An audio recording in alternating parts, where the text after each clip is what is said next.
नमस्कार, news room live में आपका स्वागत। मैं राहुल ओझा आपके साथ। इस वक्त की बड़ी खबर है, जहां केदारनाथ के पास हेलीकॉप्टर क्रैश हुआ है और इस हेलीकॉप्टर क्रैश में पायलट समेत 7 लोगों की, 7 यात्रियों की मौत हो गई है।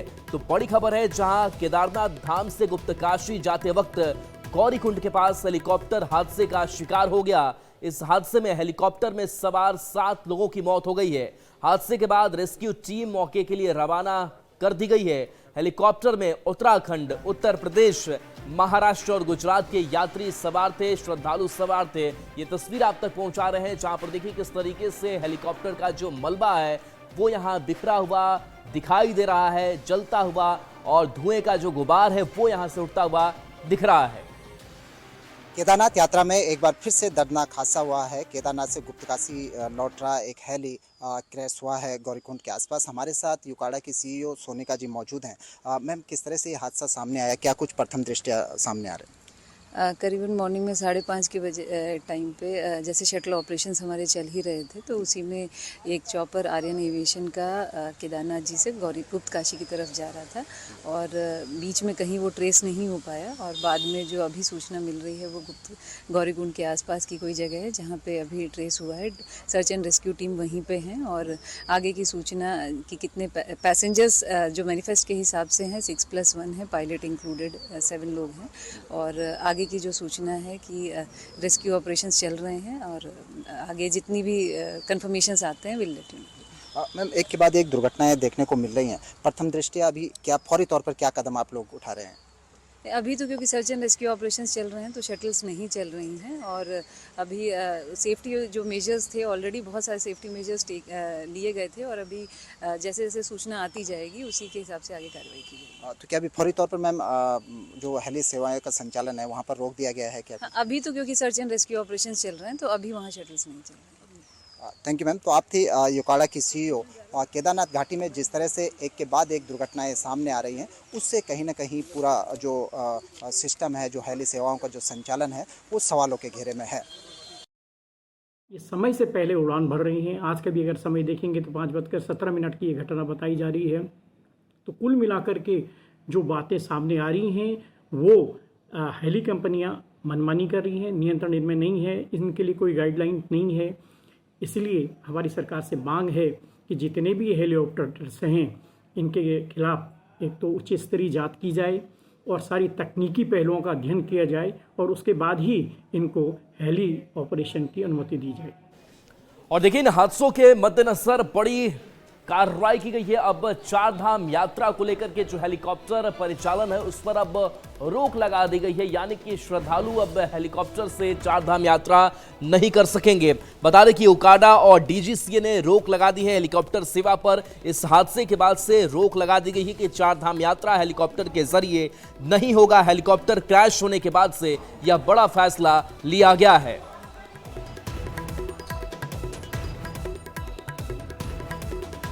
अब देखिए, इस 4 धाम यात्रा के दौरान कब कब हादसे हुए, इससे जुड़ी कुछ और भी तस्वीरें हम आप तक पहुंचाते हैं।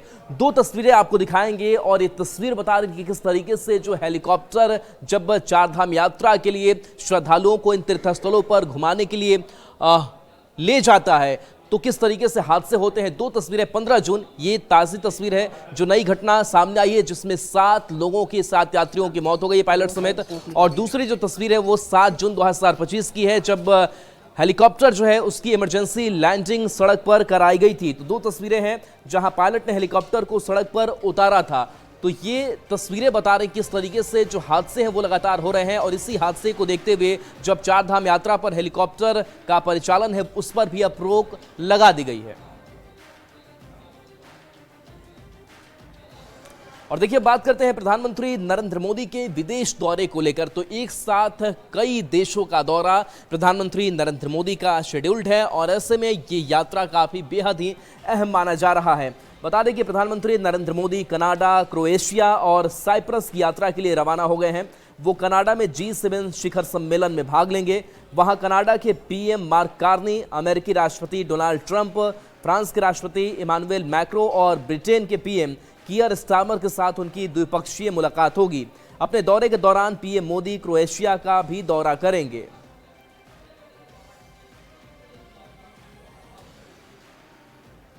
और देखिए इसराइल और ईरान के बीच युद्ध जारी है और ऐसे में जो इसराइल ने हमले किए उसका जवाबी कार्रवाई करता हुआ ईरान भी दिखाई दे रहा है और ईरान भी पूरी तैयारी के साथ उधर से मिसाइलें जो है वो दाग रहा है, बैलिस्टिक मिसाइलें जो है वो दागी जा रही है। जो तस्वीर निकल करके सामने आई है जहां देखिए तबाही के निशान है। बता दें कि इसराइल के हमलों से ईरान और भड़का हुआ है। इसराइल के ताबड़तोड़ हमलों के बीच ईरान ने इसराइल पर फिर एक साथ कई बैलिस्टिक और सुपरसोनिक मिसाइलें दागी हैं। यह हमला इसराइल के रिहायशी इलाकों में किया गया है जिसमें 8 लोगों की मौत और 200 से ज्यादा लोग घायल बताए जा रहे हैं।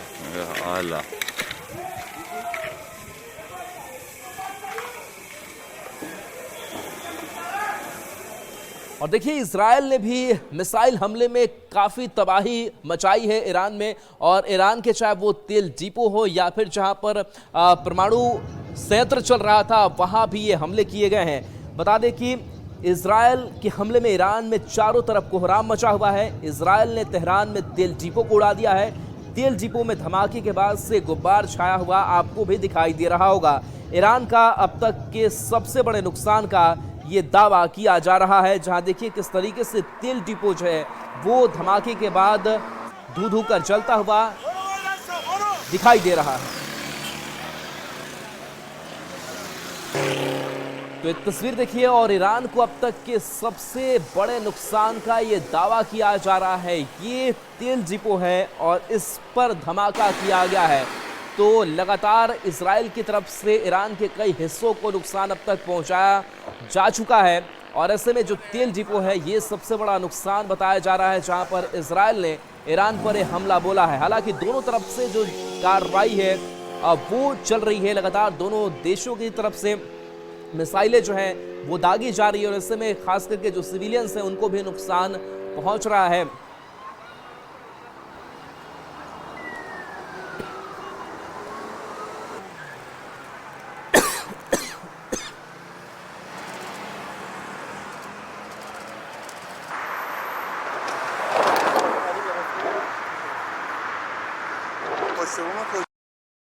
तो देखिए इसराइल और ईरान के बीच जो युद्ध है वो लगातार जारी और ऐसे में जो संकट है वो दोनों देशों पर मंडराया हुआ है, लेकिन दोनों देश एक दूसरे को जवाब देने के लिए हमेशा से तैयार है और दोनों देशों को इस बीच नुकसान पहुंच रहा है।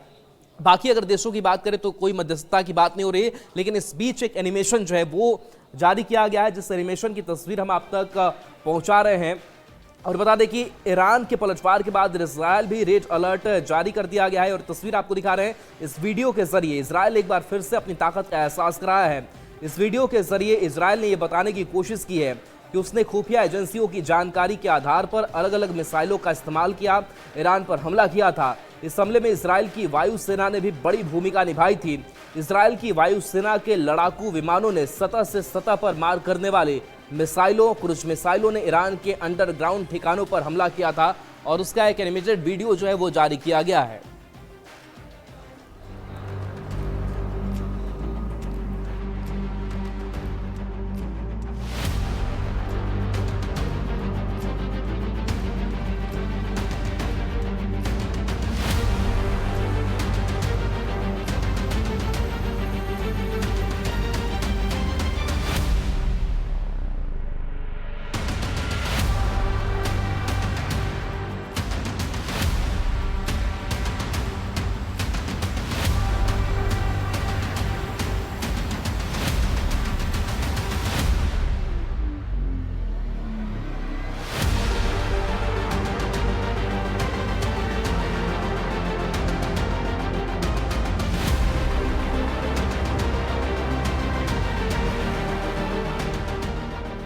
तो इसराइल और ईरान के बीच संघर्ष जारी है और ऐसे में अब इसराइल में भी रेड अलर्ट जारी कर दिया गया। खास करके जो अस्पताल है उनको अलर्ट मोड पर रखा गया है, दवाइयों की व्यवस्था की गई है और कोशिश यही की जा रही है कि जो घायल हो रहे हैं उनका बेहतर इलाज किस तरीके से किया जा सके। बता दें कि इसी बीच हालात को देखते हुए इसराइल के रमत गान में एक अस्पताल में मरीजों को अंडरग्राउंड वार्ड में शिफ्ट किया गया है। इसके साथ ही शिवा मेडिकल सेंटर ने बच्चों की इंटेंसिव केयर यूनिट, मैटरनिटी और ऑर्थोपेडिक मरीजों को भी अंडरग्राउंड वार्ड में शिफ्ट किया गया। अस्पताल के डॉक्टरों का भी कहना है कि ये जगह मरीजों के लिए महफूज है।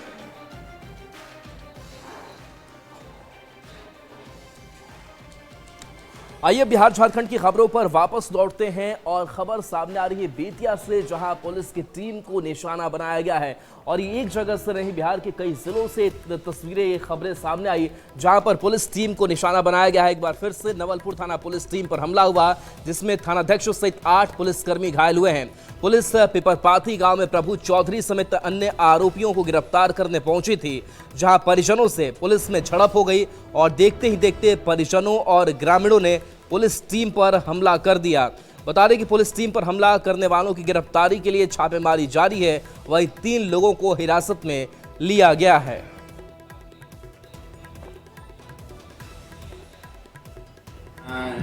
4:12 में सुबह में मॉर्निंग में 8 आदमी नवलपुर थाना से, नवलपुर थाना के स्टाफ 8 स्टाफ आए हुए थे।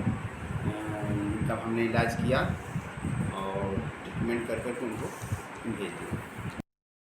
और खबर भागलपुर से है, जहां पर बिजली चोरी की शिकायत मिलने के बाद से जब बिजली विभाग के कर्मी पहुंचे तो उनके साथ मारपीट की गई। और ये आरोप लगा कि जब जांच के लिए 3-4 कर्मी पहुंचे थे, मीटर की जांच कर रहे थे कि बिजली चोरी हो रही है, जिसके बाद से उनके साथ मारपीट की गई है। बता दें कि बढ़ईचक मोहल्ले में बिजली चोरी की सूचना पर पहुंचे विभाग के कर्मी के साथ मारपीट का मामला सामने आया है। जानकारी के मुताबिक कई महीने से मोहम्मद सिकंदर के घर से बिजली चोरी की सूचना मिल रही है, जिसको लेकर बिजली विभाग के 4 से 5 कर्मी मीटर चेक करने पहुंचे। तभी कार्रवाई का परिजनों ने विरोध किया और कर्मियों के साथ मारपीट की। हालांकि पीड़ित कर्मियों ने थाने में आवेदन देकर न्याय की गुहार लगाई है। उसके बाद जो है कुछ मोहल्ले के लोग जुटे हुए हैं, उसी में जो है इन लोगों से झड़प हो रहा था।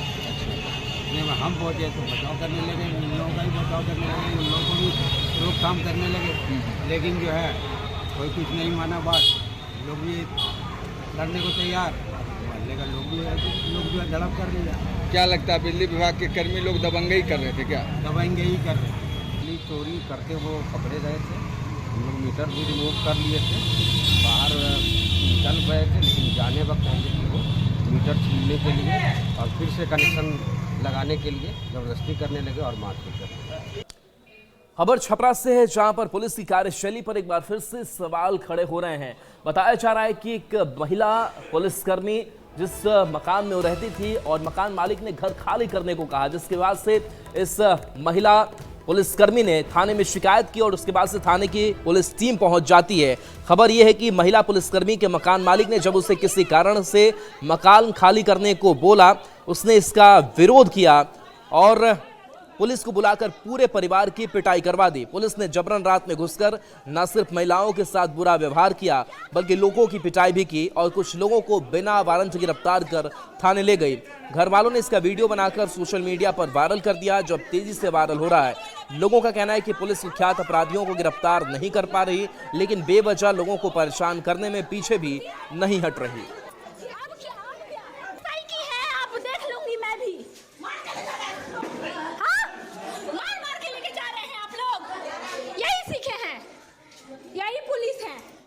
घंटा पुलिस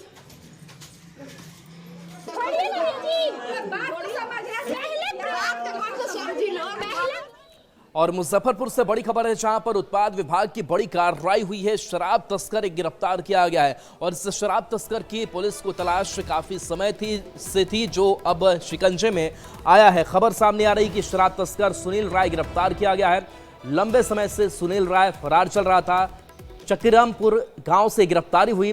कई जिले में शराब सप्लाई का इसके ऊपर आरोप है। 22 मई को गिरफ्तार 2 साथी इसके हुए थे। बाकी फरार तस्करों की तलाश जारी है। महिंदवारा थाना क्षेत्र की यह घटना सामने आई है। जो आज गिरफ्तार हुआ है, इसका छोटा भाई था, उस दिन गिरफ्तार हुआ था 22/5 को, और 19 गिरफ्तार हुआ था, लेकिन वो बच गया था, मोटरसाइकिल से भाग गया था। आज सुबह इसकी गिरफ्तारी हुई है और ये शराब का एक बहुत बड़ा तस्कर है। और देखिए, पटना के मुख्य सचिवालय स्थित जो ऐतिहासिक घंटाघर है, उसकी लंबाई अब कम की जाएगी। वजह यह है कि जिस तरीके से विमान हादसा अहमदाबाद में हुआ है, इसके बाद से एयरपोर्ट अथॉरिटी ने कहा कि जो इसकी ऊंचाई है घंटाघर की, वो काफी ज्यादा है और ऐसे में विमान को काफी परेशानी होती है। और इसी वजह से एक जो कह सकते हैं कि लेटर है वो भी लिखा गया है। पटना एयरपोर्ट अथॉरिटी ने जिला प्रशासन को पत्र लिखकर यह मांग की है कि एयरपोर्ट प्रशासन ने कहा है कि सचिवालय घंटा घर के कारण पटना एयरपोर्ट पर विमान के उतरने में परेशानी होती है। एयरपोर्ट अथॉरिटी और जिला प्रशासन की होने वाली महत्वपूर्ण बैठक में इस पर मुहर लगने की संभावना जताई जा रही है कि उसकी जो ऊंचाई है वो कम की जाएगी। ज्यादा जानकारी दे रहे हैं न्यूज 18 संवाददाता संजय कुमार। राजधानी पटना में ठीक हमारे पीछे मुख्य सचिवालय है और मुख्य सचिवालय से सटा हुआ ये वॉच टावर है और इसको हेरिटेज ऑफ पटना भी घोषित किया गया है। लेकिन अब जो खबर सामने आ रही है उसके अनुसार ये ऐतिहासिक टावर जो है इसकी लंबाई कम की जाएगी। दरअसल जयप्रकाश नारायण अंतर्राष्ट्रीय हवाई अड्डे पर उतरने वाले विमानों को सचिवालय के इस घंटाघर से परेशानी हो रही है और इस कारण रनवे पर विमान सही तरीके से उतर नहीं पा रहे हैं। इसलिए इसकी ऊंचाई 17.5 मीटर जो है, लगभग 51 फीट इसकी लंबाई है और इसको कम करने की मांग एयरपोर्ट प्रशासन की तरफ से की गई है। एयरपोर्ट प्रशासन ने इसके लिए पटना जिला प्रशासन को एक लेटर दिया है और एयरपोर्ट प्रशासन ने कहा है कि रनवे छोटा होने के कारण विमानों की लैंडिंग में बहुत परेशानी हो रही है। अगर प्रशासन इस पर गंभीरता से विचार करे तो समस्या का समाधान हो सकता है।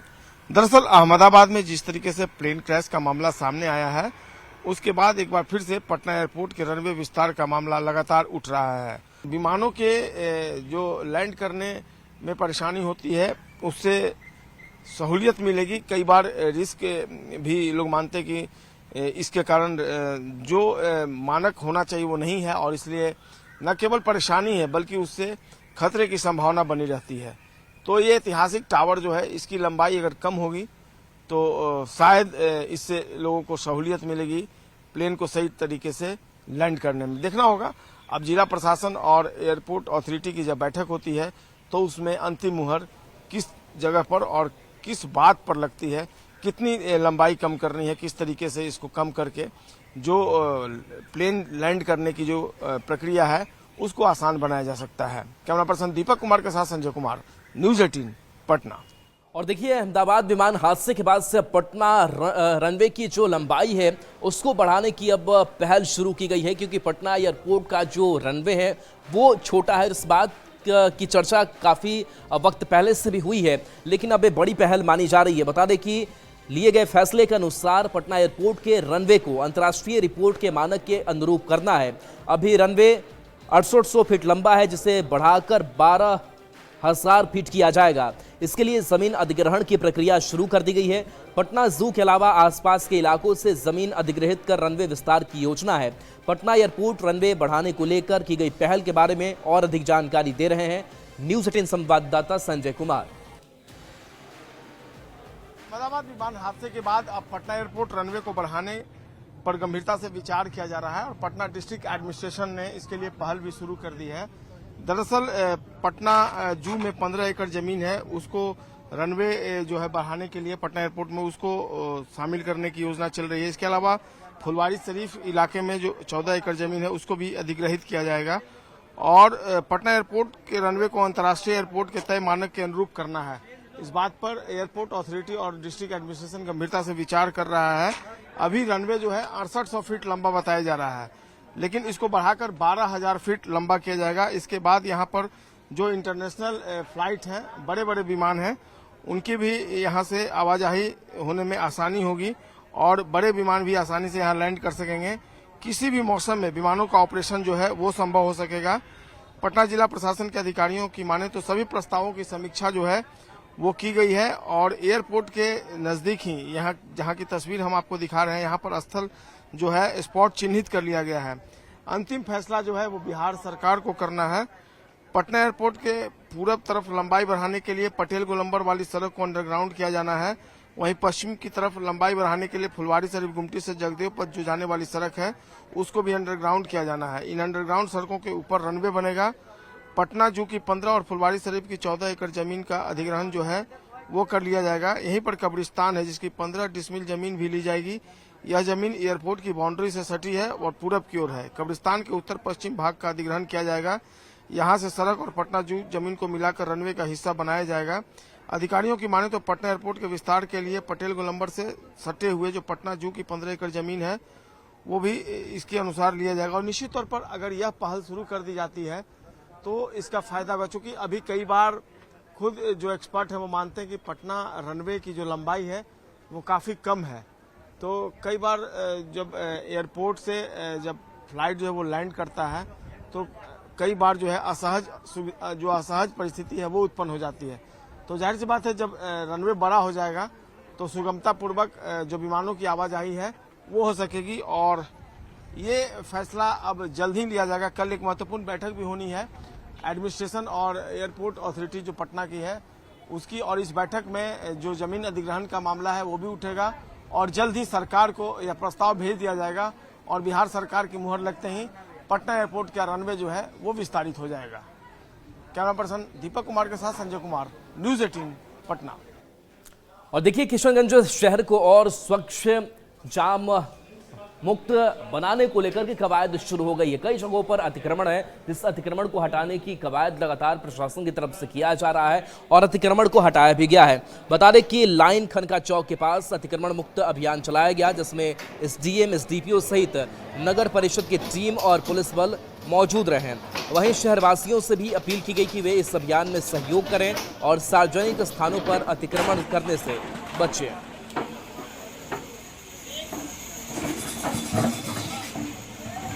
सड़क पर से लेकर शाखा सड़क जहाँ जहाँ अतिक्रमण है और आम जन को आने जाने में काफ़ी समस्या का सामना करना पड़ता है। इसको देखते हुए जो है हम लोग अतिक्रमण हटाओ अभियान जिला प्रशासन और नगर परिषद के प्रशासन के द्वारा चलाया जा रहा है और 1 बाय 1 एक एक करके हम लोग को ये पूरे मंथ चलेगा ये, और अतिक्रमण हटाते हुए उसके बाद पुनः जब अतिक्रमण कोई करता है तो उसका रिपोर्ट हम लोग करेंगे, उससे फाइन होगा और फिर उस पर FIR होगा। खबर कैमूर के रतवार गांव से है, जहां पर एक शख्स की मौत हो गई।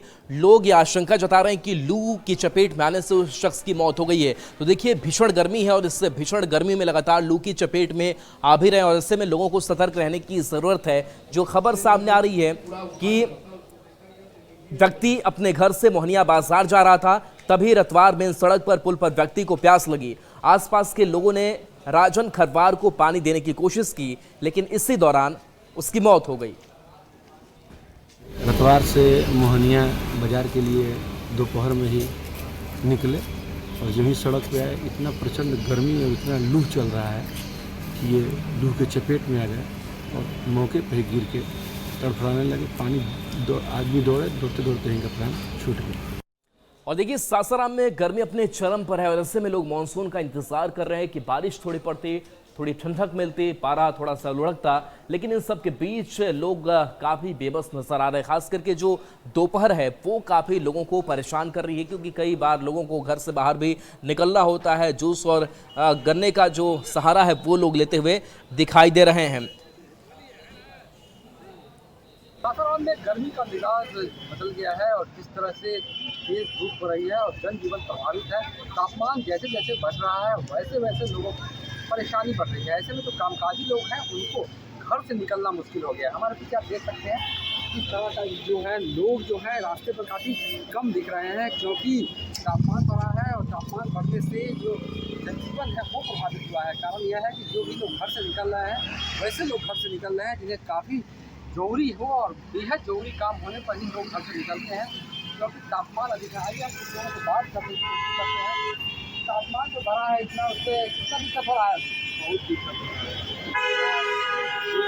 गर्म हवा चल रहा है, अच्छे ज़्यादा लोग इतना बेचैन हो गया है, सब पानी देने से पिलाना पड़ रहा है। नींबू पानी लोग पी रहा है आपके यहाँ? हम पीते हैं, आते नींबू पानी, सादा पानी देते उसको हम जनता को पिलाते हैं। हाँ, राहत दे रहे हैं लोगों का। क्या नाम है आपका? मेरा नाम नंदन कुमार है और इस भीषण गर्मी में लोगों को राहत दे रहे हैं। मैं कहना चाहूँगा इस प्रकार आकाश में जो है वो कहीं भी बादल नहीं दिख रहे हैं और अभी भी मानसून आने में कुछ विलम्ब है और लोगों को अब मानसून का इंतजार है कि मानसून आए और लोगों को इस जो भीषण गर्मी पड़ रही है, उमस वाली गर्मी है और चिपचिपी गर्मी है, उससे थोड़ी बहुत राहत मिल सके। अजीत कुमार, न्यूज़ 18 सासाराम। और देखिए आज फादर्स डे है और फादर्स डे के मौके पर जो नेता है वो अपने पिता को लेकर के अपना भावुक पोस्ट करते हुए दिखाई दे रहे हैं। झारखंड के मुख्यमंत्री हेमंत सोरेन की बात करें, तेजस्वी यादव की बात करें, दोनों नेताओं ने एक एक पोस्ट किया है और पोस्ट के जरिए फादर्स डे पर अपने पिता से आशीर्वाद भी लिया है। और ये तस्वीर आप तक पहुंचा रहे हैं जहां बिहार झारखंड के नेताओं ने भी सोशल मीडिया पर फादर्स डे मनाया है। झारखंड के मुख्यमंत्री हेमंत सोरेन ने अपने पिता के साथ तस्वीर साझा की है और उन्हें एक वट वृक्ष बताया है जिनकी छांव में आत्मविश्वास फलता है। हेमंत सोरेन ने पिता शिबू सोरेन को गुरु और मार्गदर्शक बताया है। तो दूसरी ओर बिहार में नेता प्रतिपक्ष तेजस्वी यादव ने भी पिता लालू प्रसाद के साथ गले मिलते हुए फोटो साझा किया है और लालू प्रसाद को फादर्स डे की शुभकामना दी है। और चलिए न्यूज़ रूम लाइव में इतना ही। न्यूज़ 18 बिहार झारखंड पर खबरें आपके लिए लगातार जारी है।